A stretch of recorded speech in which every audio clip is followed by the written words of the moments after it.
as the Lord Mayor of Birmingham, a cosmopolitan city, a multicultural, multi-faith city.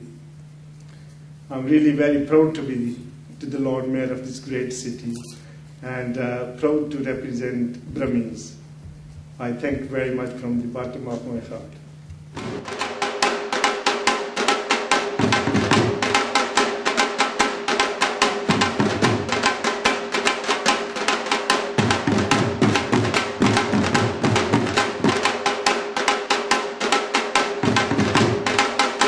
Here I am abseiling from the Linden Tower, Cadbury, in April this year, trying to raise funds.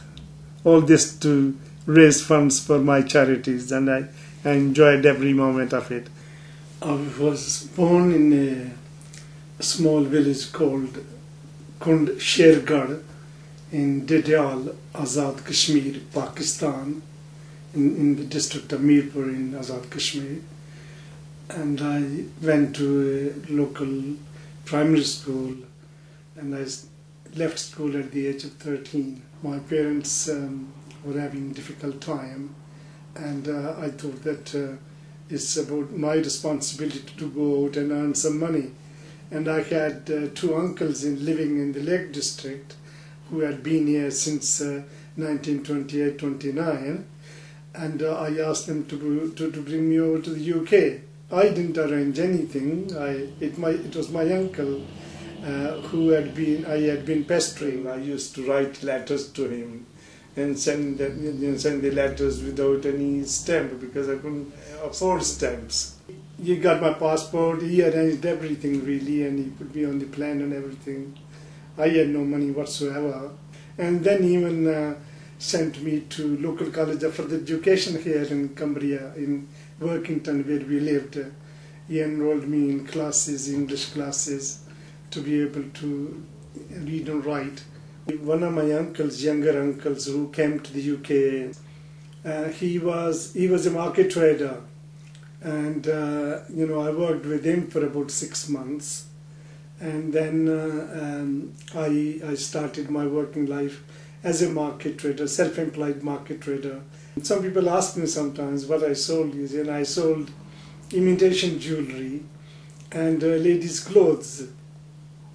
But I was glad enough to be able to work and earn a little bit of money to support the family back home, my brothers and sisters and my parents, whom I supported. I was the sole breadwinner, so to speak, for them, and I was very, very happy. People were out of this world. People were so kind and very friendly, very welcoming. After Workington, I went back because I had been there for 7.5 years, and my parents and my family missed me, so they were asking me to go back to visit them. I got married. I met Shafat there, and it was an arranged marriage, but it's been very, very successful marriage. We were married 47 years ago, and we are still lucky and happily married. I was over there for about just over 12 months. But anyway, I wanted to come back to England, to Birmingham actually, because by 1963, by then, even early 60s, most of my friends and relatives who had come to this country were in Birmingham. I started work in a factory. First job that was available, I grabbed that, and it was on a plating plant, chrome plating plant, and within 2 weeks I was promoted to be a supervisor, and a month later the employees elected me as a shop steward. So I was a supervisor there for 10 years. After 10 years I was a technical clerk for 2 years in drawing office, and then I was made redundant from there, and that's when I bought the shop, a grocery shop in Greenland area of Birmingham, for 2 years. It was a bad time for small businesses, so I sold the shop and went back to work in industry.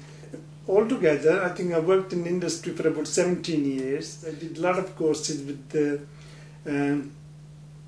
Ruskin College, Oxford. In 12 years, I did at least at least 12 courses. So all this was beneficial in the sense that there was continuity, I kept learning. And it shows my love for education, and still is the same. I had joined the Labour Party.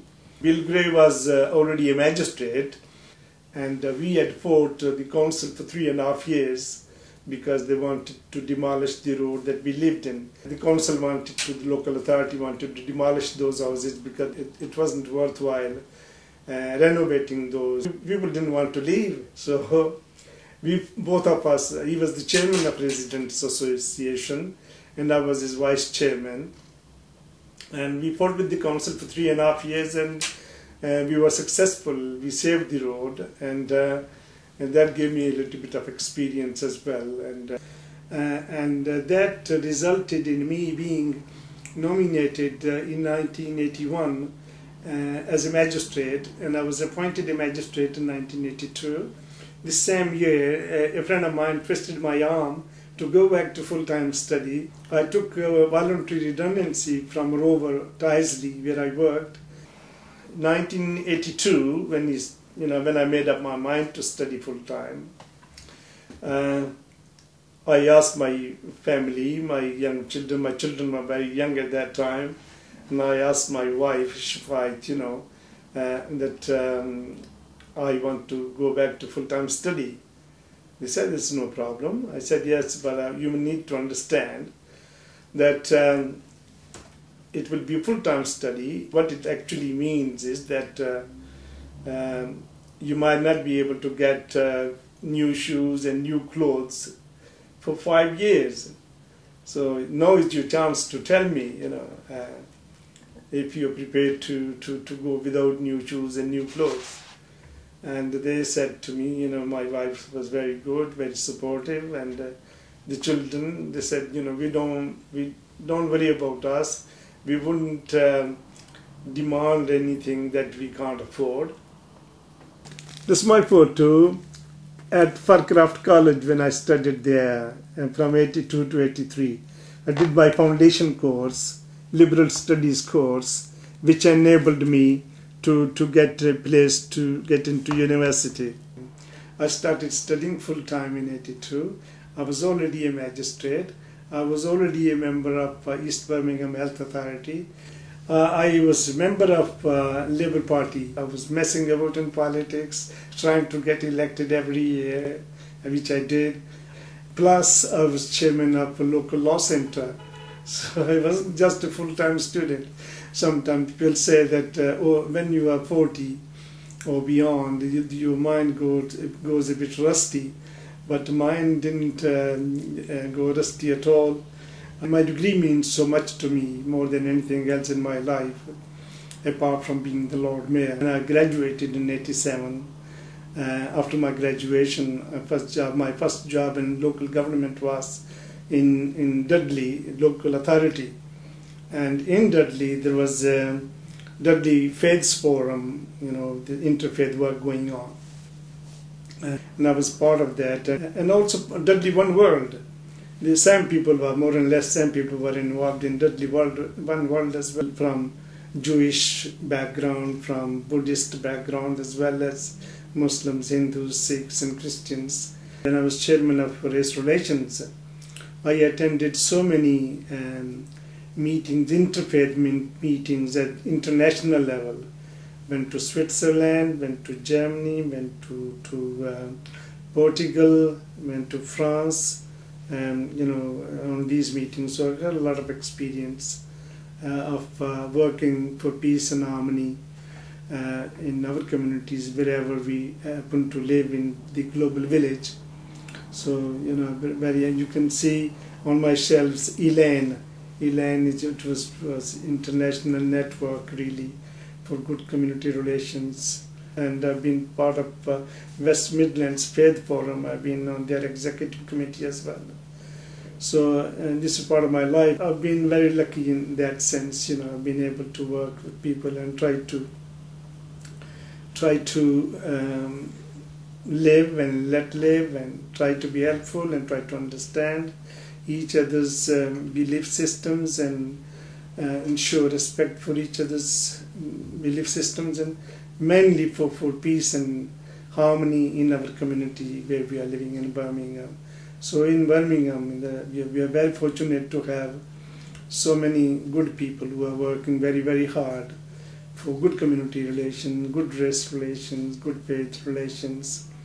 So that's why we enjoy the harmony and peace that we do. I was fortunate enough to be involved in this campaign. I'm Muslim, I'm British. During my mayoral year, and I even visited China, went to Pakistan. Wherever I went and spoke, I said that there's no contradiction in being a Muslim and being British.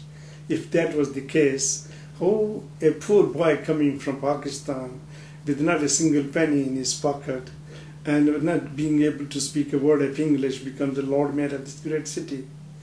And not only the Lord Mayor, but I've had the honor of getting my degree. I show it to young people, look, I had a grey beard when I, studied for full time. I wasn't ashamed of studying at that age, but I think people should be ashamed if they are not able to read and write, and they have the opportunity, they have the time on their hands, and don't make use of that time. And especially being Muslim, there's no contradiction whatsoever, and I emphasize this all the time.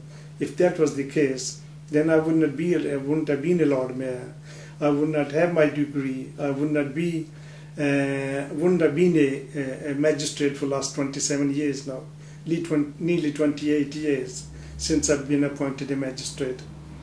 And so if all those opportunities are available, religion doesn't come into it. It's the purpose, the contribution you make.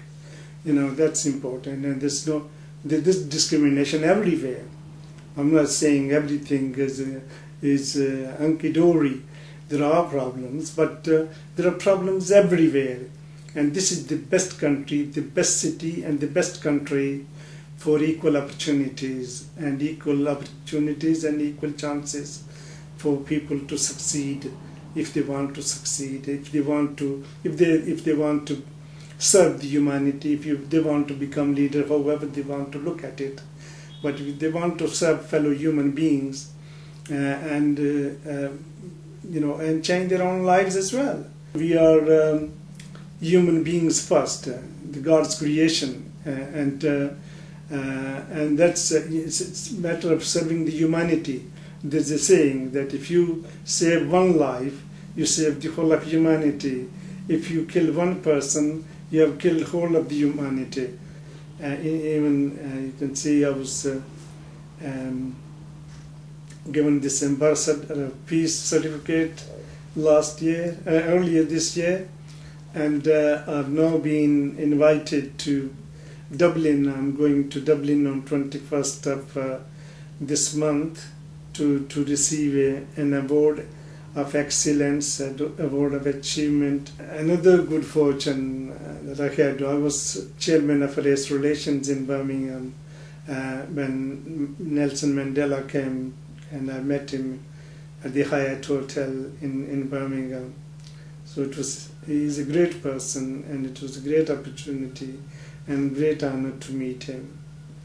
It was wonderful, really. It's just like being intoxicated, I felt so elated when I met him. We had a conversation for a few minutes. To be honest, I can't remember what he said to me and what I said to him. I was so overwhelmed meeting him and speaking to him, and I found him such an interesting and great person, and it was such a great honor to meet him. And that again comes to Birmingham, I love Birmingham because Birmingham gave me that opportunity to meet people such as Nelson Mandela, and later on last year when I was Lord Mayor, I had the honor of giving a civic lunch to the Chief Rabbi and also Archbishop of Canterbury, and it was so nice to meet them. And I've met leaders of Buddhist community, Sikh community, Hindu community. all the communities living in and working in Birmingham. It was through politics that I got involved in all those things, and politics is really very important. I can believe that it affects everybody. It's everybody's business, whether you like it or not. Politics affects you, and I'm here as I am because of that involvement, that contribution that I had the good fortune to make. It was the honor to make that contribution to the lives of our people in Birmingham. Whoever came to see me, or whoever comes to see me, even to this day, I try to do the best I can. And somebody came to see me about something else, and he was very worried about the amount of books that had been given to the library, and they were just lying there, although they are very useful to the community, and a lot of people would find them beneficial.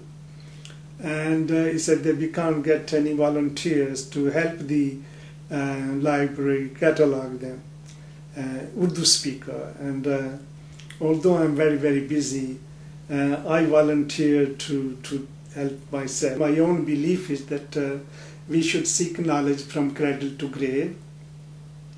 And here the concept is lifelong learning, and so we're very, very lucky to be in this city, in this country, where the educational facilities are so great. And I've had the honor of being college governor at East Birmingham College and Matthew Bolton College, and now Matthew Bolton has merged with Sutton Coldfield. But I've joined a city college, which used to be previously East Birmingham College, and it shows my love for education, and still is the same. I think the young people in our society are very, very lucky because they got all the opportunities that they could dream of. They must concentrate on education, and all these opportunities that this city has given me. I feel so proud of being a Brahmin, so proud of being a Muslim, so proud of being British.